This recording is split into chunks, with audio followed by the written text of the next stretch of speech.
Conference चल रही है इस वक्त। अब फडणवीस के बाद एकनाथ शिंदे क्या कह रहे हैं वो सुनते हैं। सत्यमेव जयते कहते हैं, सत्य का विजय हुआ है और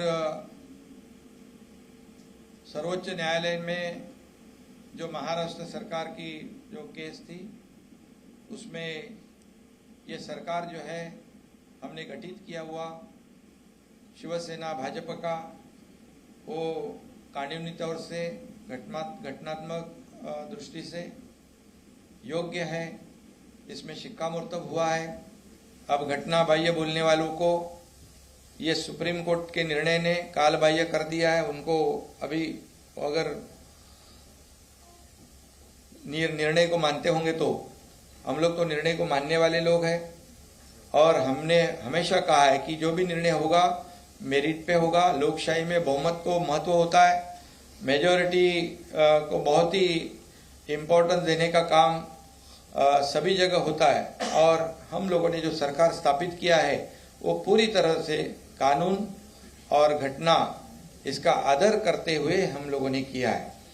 और जो जिनके पास बहुमत नहीं था उन्होंने रिजाइन किया है और नैतिकता की बात अब करने से पहले अगर करते, जब चुनाव हुआ था, जब शिवसेना भाजपा की सरकार का जब गठित होने मतलब जो सार्वत्रिक चुनाव हुआ तब लोगों का मैंडेट ध्यान में रखते हुए अगर नैतिकता की बात करते तो शिवसेना बीजेपी का सरकार स्थापित हो जाता था।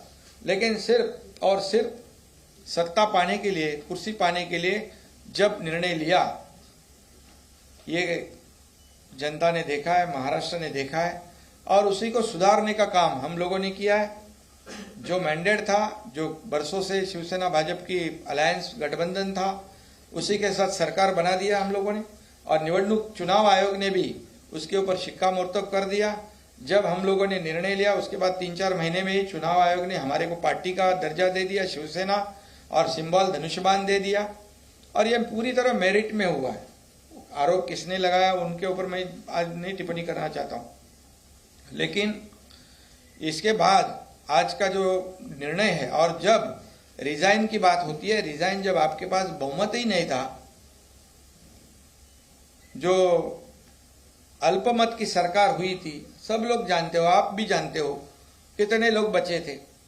और फिर एक बात कहूंगा कि लोकशाही में ये मेजॉरिटी बहुत ही महत्वपूर्ण है और तभी जाके उनको पता था कि हमारी हार हो जाएगी, पराभव हो जाएगा और रेजिग्नेशन हुआ है। और राज्यपाल गवर्नर महोदय जी ने परिस्थिति का जायजा लेने के बाद निर्णय लिया और उस निर्णय को भी जायज यहाँ पर ठहराया गया है। और इसीलिए मैं इतना ही आज कहूँगा, शिवसेना बचाने का काम, धनुष्यबाण जो कई वर्षों से बाला साहब ठाकरे जी की भूमिका जो है, आइडियोलॉजी बचाने का काम हम लोगों ने किया है और इसीलिए जनता ने भी हमें बहुत ही सपोर्ट किया है। और इसलिए मैं फिर एक बार कहूँगा कि सुप्रीम कोर्ट के आज के निर्णय का मैं तहे दिल से फिर एक बार स्वागत करता हूँ और धन्यवाद देना चाहता हूँ। एक करो शांति के साथ।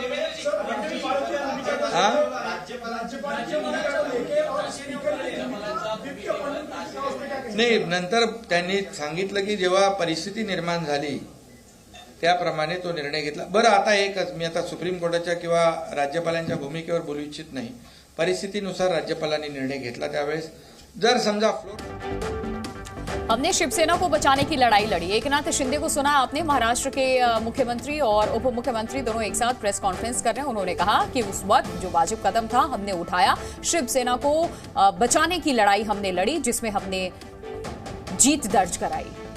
तो इससे पहले देवेंद्र फडणवीस ने भी ये बात कही कि सब कुछ संवैधानिक प्रक्रिया के तहत हुआ है। हम आपको बता दें कि जो हमारी सरकार बनी है इसमें किसी भी प्रकार के संवैधानिक प्रक्रिया का उल्लंघन नहीं हुआ, क्योंकि जो गवर्नर की भूमिका को लेकर सुप्रीम कोर्ट ने फटकार लगाई, उस पर ये बात कही गई और सुप्रीम कोर्ट के फैसले का स्वागत है। ये बात अब सरकार की तरफ से की गई। हमने शिवसेना को बचाने की लड़ाई लड़ी है, ये एकनाथ शिंदे ने कहा, क्योंकि इससे पहले उद्धव ठाकरे ने उन्हें गद्दार कहकर कहा था कि अगर थोड़ी भी नैतिकता बची है तो अपना इस्तीफा दे दें।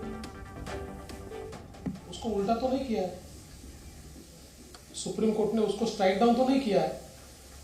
मूलतः ये होता है कि गवर्नर के सामने कुछ ऑप्शंस होते हैं। उदाहरण के तौर पर जो एक लैंडमार्क जजमेंट है बम्बई का, उस बम्बई के जजमेंट में सुप्रीम कोर्ट ने यह कहा कि जब भी ऐसी परिस्थिति आती है कि गवर्नर का एक सब्जेक्टिव सेटिस्फेक्शन होता है कि किसी सरकार के पास मेजॉरिटी नहीं है, तो गवर्नर ने एमएलएस की परेड नहीं करना है, उन्होंने फ्लोर टेस्ट के लिए बोलना है।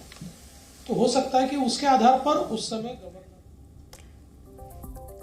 और इससे पहले उद्धव ठाकरे ने क्या कुछ कहा था वो भी आपको सुनाते हैं। राजनीति में विवाद तो होते रहते हैं, लेकिन एक मत तो हमारा हो गया है कि इस देश को हमें बचाना है, संविधान को बचाया है, और इसलिए आप यहाँ आए हैं। हम मिलकर पूरे, आप तो पूरे देश में घूम रहे हैं, सबके घर जा रहे हैं, हम सब मिलकर ये जो अपने देश को फिर से एक बार गुलाम बनाना चाहते हैं उनको घर भेजेंगे। और मुझे पक्का भरोसा है पूरी जनता हमारा इंतजार कर रही है। जिन लोगों ने मेरे पार्टी से सब कुछ लिया और गद्दारी की, तो गद्दार लोग मेरे ऊपर अविश्वास लाए और उसका मैं सामना करूं, कैसे हो सकता है?